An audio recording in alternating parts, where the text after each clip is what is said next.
Begin. The Story of the Aged Mother, a Japanese folktale. Long, long ago, there lived at the foot of the mountain a poor farmer and his aged widowed mother. They owned a bit of land which provided them with food. They lived humble, peaceful, and happy.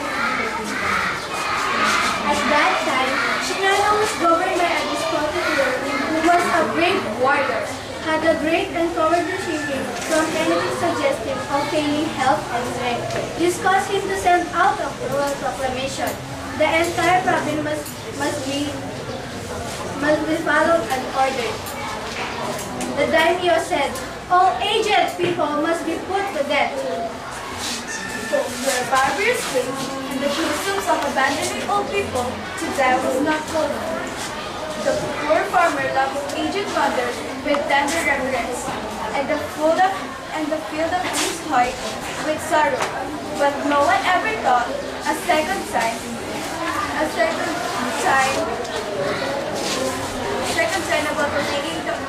about obeying the mandate of government. So with many hopeless sight, the youth prepared for what at that time was considered the kindest youth of them. Just at sundown, when his day work was ended, he took a quantity of unwinded rice, which is the principal food of the poor, cooked and dried it, and tying it in a square of cloth, swung the bundle around his neck, along with a gourd filled with cool, sweet water. Then he lifted his helpless old mother to his back and started on his painful journey up to the mountain. We step in a long road. The shadows grow deeper and deeper. How am I gonna make it? The poor farmer said.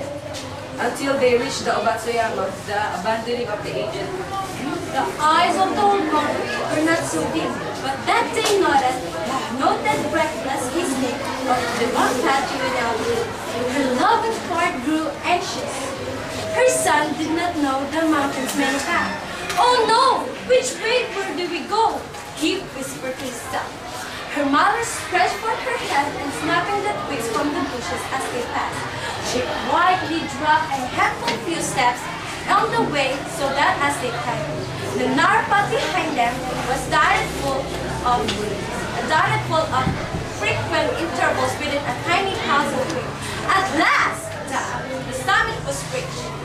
The youth gently released his burden and silently prepared a place of comfort and to his last journey to the lowland. Gathering fallen pine needles, she made a soft cushion with tenderly lifting her old mother therein. Her padded coat more closely and about stooping shoulder and tearful eyes and heart aching said farewell. The trembling mother's voice was full of unselfish love as she gave her last injunction. Let not thine eyes be blind, my son, She said, the mountain road is full of danger. look carefully and follow the path which holds the paths of twigs. They will guide you to the familiar way further down. The sans eyes surprised looked over the path. Then at the poor old shriveled hands all scattered all around him. Her heart smote him. How, oh honorable mother, thy kindness to my heart I trust. I will not leave thee. Together we will follow the path of twigs, and together we will die. Once more, he carried his burden through the path and hastened down through the shadows in the mountains and in a little hut in the valley. The kitchen floor was a whole closet for food, which was covered and hidden from view. The resigned mother supplying her with everything with food, and continually watching and praying.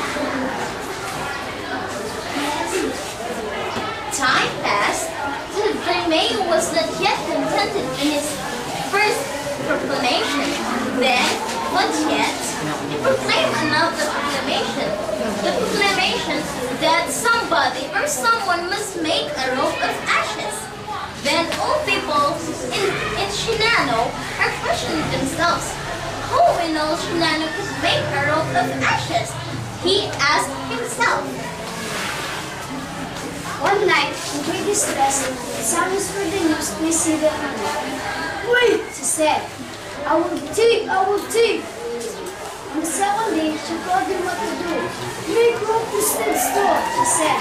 Then he stretched the pond beyond upon the flat stone and burned it there on the windless night. He called the people together and did as she said, and when the blaze has died, behold, upon the stones, with every twist and fiber showing perfectly, lay a rope of ashes. The daimyo placed at the wit of the youth praised him greatly, but he demanded to know where we obtain his wisdom. Alas, alas, cried the farmer, the truth must be told. And with the many bows and with many deep bows, he related his story.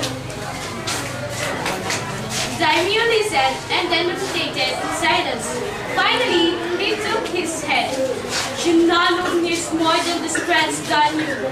He said briefly, "Ah, that I should forgotten the well-known saying, with the crown of snow there cometh wisdom. That very hour, the cruel law was abolished and customs lifted and so forth. A past that only remains a legend."